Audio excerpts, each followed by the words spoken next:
ఇప్పటికైనా ఈ వాస్తవాలను గమనించి పెద్దలు రాధాకృష్ణ గారు ఇప్పటికైనా మీ మీద గౌరవం ఉంది మాకు, ఇప్పటికైనా రాసిన కథనాలన్నీ తప్పుడని వాటిని తిరిగి ప్రపంచానికి తెలంగాణ ప్రజలు తెలియజేస్తారని నేను ఆశిస్తూ ఉన్నాను.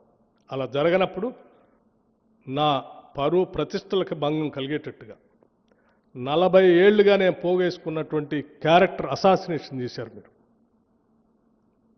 ఇది తగదండి, మీకు ఇది తగదు. నా ప్రయాణం చాలా సుదీర్ఘమైనటువంటి ప్రయాణం ఇక్కడ రావటానికి. ఒక్క రోజులో వచ్చిన ప్రయాణం కాదు నాది. ఎన్నో కష్ట నష్టాలు కోర్చి, ఎన్నో వ్యయప్రయాసాలు కోర్చి, ఎన్నో ఒత్తిళ్లను తట్టుకొని నేను ఎడదాకా వచ్చాను. ఆ వచ్చింది ఒక లక్ష్యం కోసం, ఒక సంకల్పం కోసం. నేను ఇటువంటి చిల్లర పనుల కోసం రాలేదు, చిల్లర కార్యకలాపాల కోసం రాలేదు. నాకు వేరే ఉన్నతమైనటువంటి ఆలోచనలు, భావాలు ఉన్నాయి.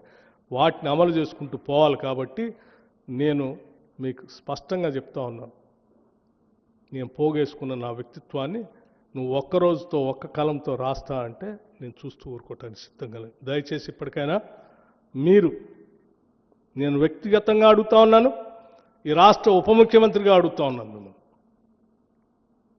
రాసిన దాన్ని పొరపాటని మీరు తిరిగి వాస్తవాలన్నీ ప్రచురిస్తారని ఆశిస్తా ఉన్నాను.